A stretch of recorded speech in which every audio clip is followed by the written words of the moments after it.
Ubhuti-ke ilunga lomkhonto wesizwe uthi iyamangaza le ndaba uthi ngaze likhithike kangaka kuyinyanga kaSepthemba. Uthi ngabe ke-understand-eke kube mhlampe kunethe nje imvula kuphela njengoba kujwayele ukwenzeka. Kodwa mase kuphuma nesnow kucace ngokusobala ukuthi kunabantu abanesandla kule nto. Uthi kuyatshengisa ukuthi njengamanje siphila esikhathini lapho imvelo nentando kaNkulunkulu isinokubeziwe khona. Obese eqhubeka-ke ethi ngabe ke-understand-eke kube mhlampe yonke lento iyenzeke ngesikhathi sobusika kodwa manje iyenzeka esikhathini esirong. Ngoba kwabona nje ubusika balonyaka u-2024 uthi abandanga ngale ndlela le ebekumele kubane ngayo.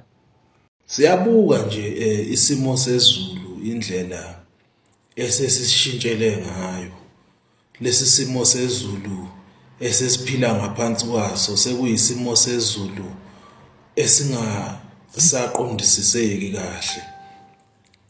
Sesisesikhathini lapho khona imvelo nentando kaNkulunkulu isiphanjanisiwe. Ayisenzeki ngendlela esasazi ngayo. Izinto sezenzeka nje ngendlela erandom. Uyabona uma sibuka kahle nje ukuthi lingakhithika kanjena likhithike ngenyanga kaMandulo. Lokho kuyinto engajwayelekile uma umuntu ozinakayo izinto onaka nangendlela imvelo esebenza ngayo. Uyabona ukuthi manje sesiphila esikhathini lapho khona imvelo nentando kaNkulunkulu inukubezwe izandla zabantu abakhonza uSathane. Labantu bafuna ukushintsha imvelo nendlela nentando kaNkulunkulu beyenze ukuba iluswe yibona, yenzeke ngendlela abathanda ngayo. Uyabona lento eyenzekile yokuba kukhithike iqhwa ngalendlela elikhithike ngayo, nanesikhathi lapho khona leli qhwa elikhithike ngaso kukhombisa ngokusobala lokho ukuthi imvelo iyakhala, imvelo ihlukumezekile. Akuthina sodwa thina abantu abansundu esihlukumezekile, nemvelo nayo iyanukubezwa nsuku zonke lezi. Siyabuka isibhakabhaka sesishintshile sesiyindlela esingayitholisisi kahle. Uyabuka nje nobusika esiphuma kubona akubandanga ngendlela esekubanda ngayo kulesi sikhathi samanje lesi esesitshela ukuthi ubusika sesibushiyile. Lokho okwenzekalayo kunomthelela omubi ezintweni eziningi, kunomthelela omubi emfuyweni, kwimfuyo, kunomthelela omubi nasesimeni sezulu nasekudleni kubona bonke abantu ababalimi. Lesi simo sezulu siyinkinga kakhulu. Uyabona ukuthi lana sisempini bakwethu kodwa sisempini ejulile kakhulu. Kubalulekile ukuthi thina singabantu sinake lezi impawu lezi enganakwa inombani, ngoba ikusasa labantwana bethu lisengcupheni. Bantu bakwethu sithanda singathandi.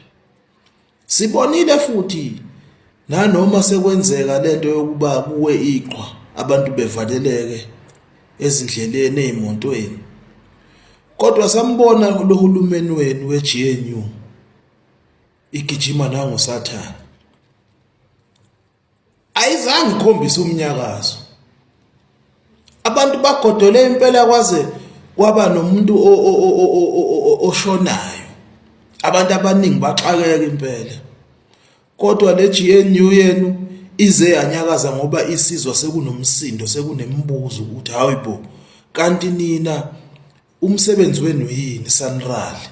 Sanrali umsebenzi wenu yini? Hulumeni umsebenzi wenu yini? Ngoba phela lesi simo sezulu siqaguliwe kuseneyinsuku.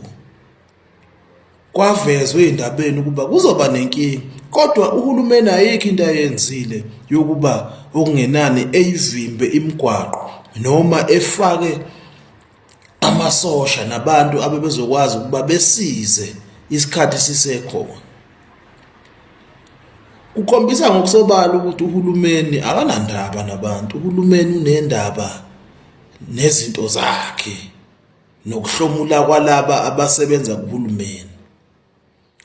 Wena ongekho kuhulumeni awulutho.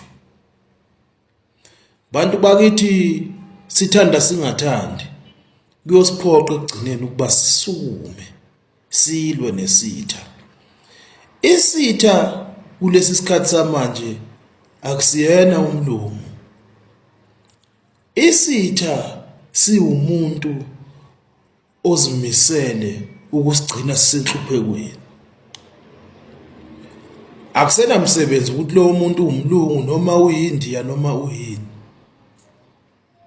Okubalekile ukuba simbone umuntu oneqiniso nomuntu oyixoki. Baningi la esithi abakithi kodwa abamaxoko okuqala nawo okugcina. Okuyibona abasigcina kule nhlupheko, okuyibona abasifunza amanga bebelazi iqiniso. Sukuma muntu onsundu. Sukuma kusakhanya ngoba kuzohlwa ngomnyama. Jikijela mkhonto jikijela.